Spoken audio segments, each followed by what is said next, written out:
খাটবুমতলা গ্রামে একটি চুরির ঘটনাকে কেন্দ্র করে ধোলাহাট থানার পুলিশ গত 2 তারিখে আবু সিদ্দিকী হালদার নামে 22 বছরের যুবককে এবং তার কাকা মহসিন হালদারকে তুলে নিয়ে যায় এবং তার পরবর্তী ঘটনায় তাকে থানায় অমানবিকভাবে অত্যাচার করে যতটুকু আমরা অভিযোগ পেলাম এবং ভয়ঙ্করভাবে মারধরের ফলে সে অসুস্থ হয়ে পড়ে। সেই অবস্থায় তাকে কোর্টে প্রডিউস করে, কোর্ট জামিন দিলে সে জামিন নেওয়ার পরে আর চলতে পারে না, অসুস্থ হয়ে পড়ে, রক্তবমি হতে থাকে, ফুলিয়ে হাঁটতে থাকে। এই অবস্থায় বাড়ির লোকজন মথুরাপুর থানা, ডায়মন্ড হারবার থানা, Chittaranjan diamond Harbour hospital, Chittaranjan hospital এবং পরবর্তী ক্ষেত্রে তিনজলায় স্বস্তিকা সেবা সদনে নিয়ে যাওয়ার পর গত 8 তারিখে রাত 9:15 নাগাদ তার মৃত্যু হয়। এই ঘটনা ধামাচাপা এবং গোপন করার জন্য অভিযোগ আসে যে পুলিশ ঘুষ দিয়ে মুখ বন্ধ করতে চায়, কিন্তু বাড়ির লোক অত্যন্ত বলিষ্ঠতার সাথে তা প্রত্যাখ্যান করে। আমরা সিপিডিআরএসগতভাবে আজকের এখানে যে তদন্তে এসেছিলাম, গ্রাউন্ড রিপোর্ট থেকে যা পেলাম, পরবর্তী ক্ষেত্রে আরও ডকুমেন্ট সংগ্রহ করব। আমরা হিউম্যান রাইটস কমিশনকে এর বিচার বিভাগীয় তদন্ত এবং শাস্তি যাতে হয় পুলিশ অফিসারদের, এই বিষয়ে আমরা সুপারিশ করব। এই আজকের আমাদের তদন্তে যা উঠে এলো আমরা এখানে রাখছি এবং জনগণকে বলবো যে পুলিশের এই ন্যাক্কারজনক ভূমিকাকে নিন্দা করুন এবং ভবিষ্যতে যাতে এরকম ঘটনা না ঘটে সে ব্যাপারে যাতে পুলিশ সতর্ক থাকে। আমরা সিপিডিআরএস দক্ষিণ 24 পক্ষ থেকে এই অনুরোধ করছি। বললো সোনা টাকা কোথায় আছে বল, হ্যাঁ ও তখন কাবার করে বলে দিয়েছে যে আমার ভাইপোর নাম বলে দিয়েছে। তারপরে আমার ভাইপোকে আর কোনো কথা নেই, আমার ভাইপোকে পুলিশ ঘাড়ে ধাক্কা দিয়ে বললো এই শালা গাড়ি বলে গাড়ি নিয়ে নিলে তুলে আমি ঘর মালিক, আমাকে বললো তুইও গাড়ি ওঠ। আমি বলছি স্যার আমার ঘরে চুরি হচ্ছে আমি কেন যাবো, তুই গাড়ি ওঠ, কোনো কথা নেই বলে এই যে নিয়ে চলে গেল ভিতরে গিয়ে এই মত্তরে আমার ভাইপোর ওপরে বেধড়ক মাল ধরতে চালু করে দিয়েছে আমার সামনে। যাবে না হচ্ছে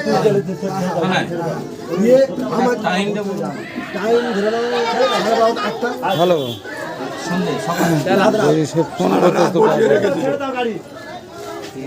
সারা রাত বসিয়ে রেখেছে এইভাবে মারতে মারতে। তুই তো বলবি তো আগে থেকে।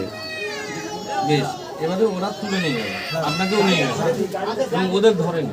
না না না ওদের ওই যে দুটো বাচ্চাকে থানার ভিতরে এক জায়গায় বসিয়ে রেখেছে, ওরা ধরে নিয়ে গেছে, থানায় বসিয়ে দিয়েছে। বেশ, এবারে আপনি ও তুই ইয়েতে গেছিস হলদিয়া?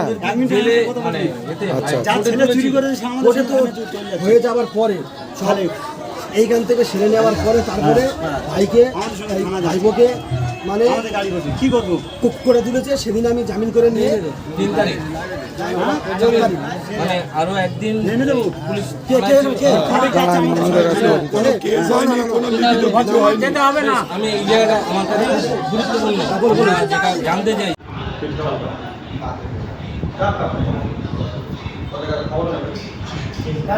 পরিষ্কার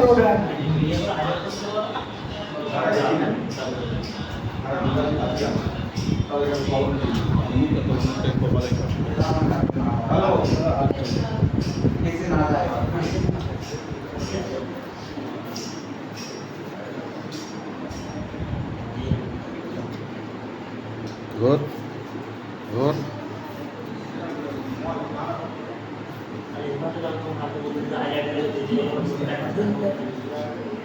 ঘোরানো আলো দিকে ঘোর ঘোর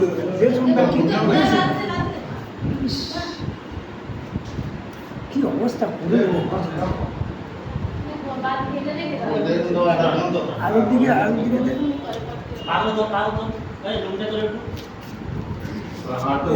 ভালো করিস কি অবস্থা